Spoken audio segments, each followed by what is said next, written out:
Il est l'homme d'affaires le plus riche d'Afrique. Selon le magazine Forbes, sa fortune s'élève à près de 13,5 milliards de dollars. C'est l'histoire d'Aliko Dangote, l'une des personnalités africaines les plus influentes dans le monde. Quel est son parcours? Comment a-t-il bâti son empire? C'est ce que nous allons voir dans cette vidéo. Likez et abonnez-vous.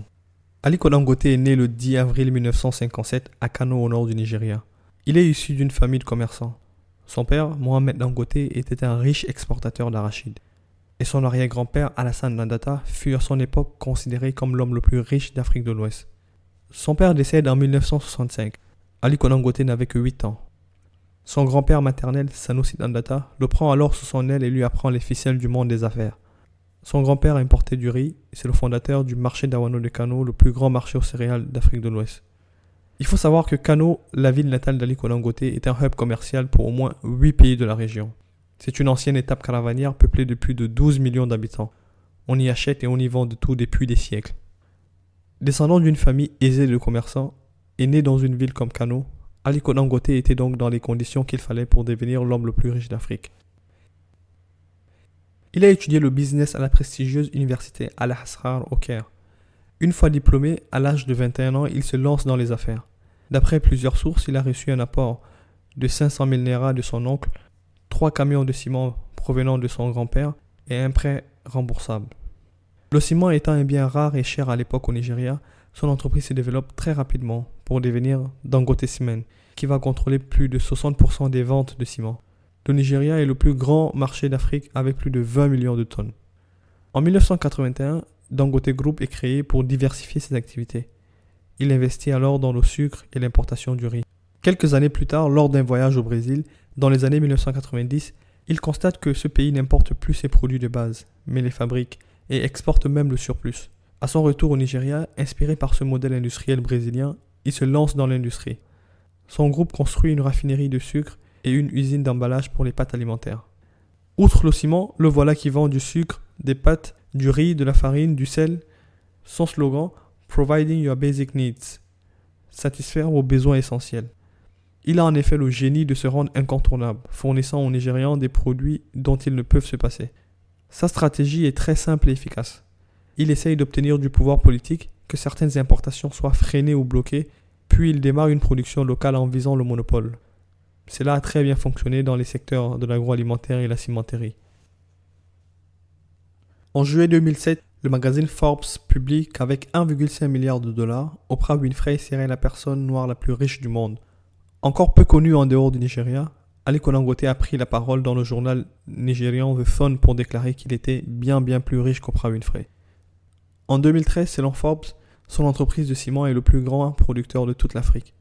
Ses projets d'investissement atteignent 10 milliards de dollars, dont une part sur la construction de cimenteries en Afrique du Sud, au Zambie, en Éthiopie, au Sénégal, au Mozambique et au Cameroun.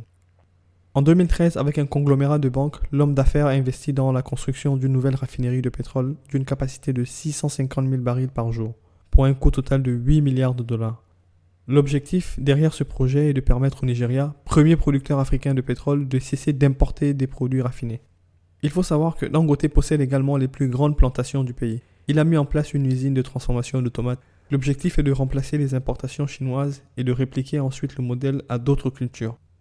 Depuis 2021, le milliardaire s'est imposé aussi sur le marché des engrais. Il produit désormais lui aussi de l'urée, l'engrais majoritairement utilisé dans le pays. Aliko Dangote est un homme d'affaires singulier, dans le sens où il s'évertue à respecter 3 principes. Réinvestir ses profits dans le pays au lieu de cacher l'argent dans des coffres suisses, mener un train de vie modeste et tout miser sur le marché intérieur du pays le plus peuplé d'Afrique. Mais depuis quelques années, l'homme d'affaires ne se limite plus au Nigeria. Il investit dans plusieurs autres pays du continent. Il s'est targué d'être panafricaniste. Et d'ailleurs, il milite en faveur de la zone de libre-échange continentale africaine pour faciliter les échanges économiques entre les pays. L'un des points forts de Dangote, c'est de savoir comment naviguer dans le monde commercial et industriel, de sorte à n'avoir aucun problème avec les pouvoirs politiques. Il tente d'entretenir de bonnes relations avec le monde politique. Il mène ses affaires de sorte qu'on ne puisse pas l'épingler de quelques actes de corruption ou de vol d'argent public. C'est un des secrets de sa réussite. Le nom d'Aliko Dangote est aussi connu dans le monde du football. En 2010, il a tenté d'acquérir son club de cœur, le club anglais Arsenal. Une ambition réitérée en 2021 sans succès. D'après de récentes nouvelles en avril 2023, Aliko Dangote veut poser le pied dans le football français. Selon le site économique entreprendre.fr, le milliardaire africain pourrait prochainement acheter le club de Valenciennes. Le montant de la transaction serait d'environ 10 millions d'euros.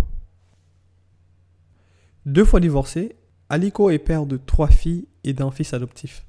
Il a un seul frère, Sani Dangote, qui est un de ses proches dans la gestion des affaires. Aliko Dangote est un homme extrêmement discret. Il est rare de le voir apparaître lors de réceptions ou de fêtes publiques. Il est aussi humble et accessible. Il est très riche et il sait que les gens savent qu'il l'est, donc il n'a pas besoin de le montrer davantage. Il n'affiche pas son opulence. Il sait partager ce qu'il a reçu.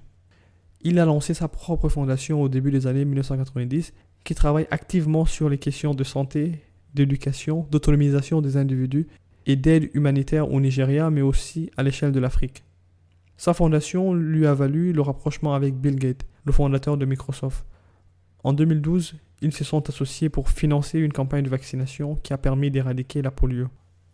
Faisons un petit résumé des principales entreprises de Dangote.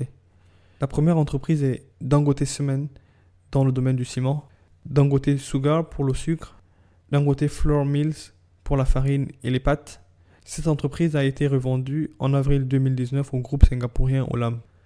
Dangote Farms dans l'agroalimentaire, donc pour le riz, le lait, la tomate. National Salt Company of Nigeria pour le sel et l'huile végétale. Dangote Refinery pour la raffinerie et tout ce qui est pétrochimie. Il a d'autres entreprises dans d'autres secteurs comme l'automobile, le BTP et le gaz. On va terminer cette vidéo avec quelques citations célèbres d'Aliko Dangote. Lors du forum Mo Ibrahim d'Abidjan, Aliko disait « Quand vous êtes jeune, le premier million est important, mais après les chiffres ne veulent plus dire grand-chose. Un jour, j'ai retiré de ma banque 10 millions de dollars en liquide. Je les ai apportés à la maison. Je les ai contemplés et je me suis dit, maintenant, je comprends que j'ai de l'argent. » Il répète que l'Afrique ne s'enrichira pas tant qu'elle continuera à exporter des matières premières et à importer des produits transformés. Pour industrialiser le continent et le rendre autosuffisant, 10 comme moi feraient l'affaire. C'est la fin de la vidéo. Commentez, likez, partagez et surtout, n'oubliez pas de vous abonner et d'activer la cloche de notification.